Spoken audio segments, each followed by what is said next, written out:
انسان بے حد تکلیف میں ہوتا ہے اور مسکرا کر یہ کہتا ہے کہ میں نے یہ معاملہ اللہ کے سپرد کر دیا، تو یقین مانو فرش سے لے کر عرش تک ہر چیز لرز جاتی ہے اور وہ لیے آہ صدا ساتویں آسمان تک پہنچ جاتی ہے۔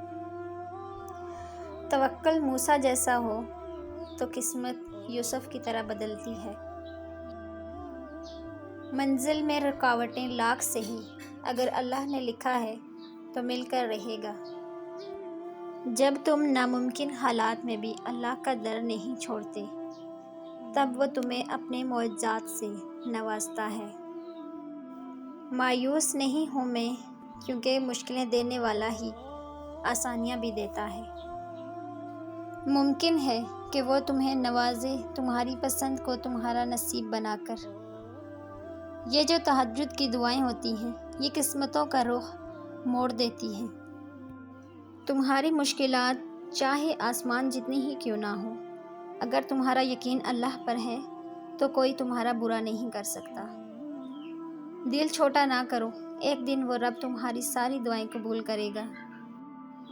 سنو، تم ہر دن اپنے معجزوں کے قریب ہو رہے ہو۔ انکار کی گنجائش ہی نہیں ہوتی، بس جو مانگ لیا وہ مل گیا تہجد میں۔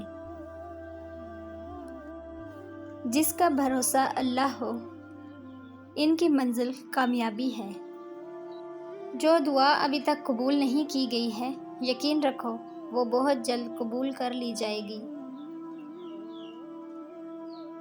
قبولیت کا منظر قریب ہے، تم شکر کے سجدے کی تیاری کرو۔ نصیب کا لکھا مل کر ہی رہتا ہے، کب، کہاں اور کیسے، یہ صرف میرا اللہ جانتا ہے۔ اللہ ہر فریاد سنتا ہے، وہ جانتا ہے کہ تم کتنی کوشش کرتے ہو۔ تمہارے رب کے لیے تو کچھ بھی مشکل نہیں، وہ تو بس تمہارے توکل کا امتحان لیتا ہے۔ جب کوئی ٹوٹ کر تڑپ کے مجھے پکارتا ہے تو میں اس کی دعا قبول کرتا ہوں، اس کی تکلیف کو دور کر دیتا ہوں۔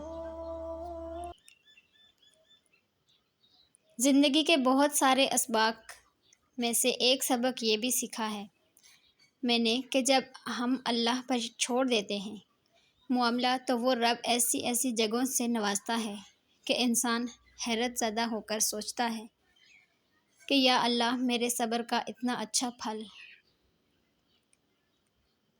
تہجد میں مانگی ہوئی دعا ایسا تیر ہے جس کا نشانہ کبھی خطا نہیں ہوتا۔ وہ محبتیں ہمیشہ سلامت رہتی ہیں جن کی سلامتی کی دعا ہم نے تہجد میں مانگی ہوتی ہے۔ تہجد کی نماز تک پہنچ جاؤ تو سمجھ لینا کہ اللہ نے تمہیں اپنے قریب کر لیا ہے۔ تہجد کے وقت اٹھنے والا بہت ہی خوش نصیب انسان ہوتا ہے، جو انسان اپنے بستر کو چھوڑ کر اللہ کی بارگاہ میں حاضر ہوتا ہے۔ یاد رکھیے گا، دعاؤں کا کبھی بھی کوئی رنگ نہیں ہوتا، مگر جب یہ دعائیں رنگ لاتی ہیں تو زندگی کے تمام رنگ بھر جاتے ہیں۔ اگر وہ نیند سے اٹھا کر تمہیں تہجد کے سجدے کی طرف کھینچ لا رہا ہے تو تم بھی امید رکھو کہ ابھی بھی کچھ نہیں بگڑا۔ اگر وہ نیند سے اٹھا کر تمہیں تہجد کے سجدے کی طرف کھینچ لا رہا ہے تو تم بھی امید رکھو کہ ابھی بھی کچھ نہیں بگڑا۔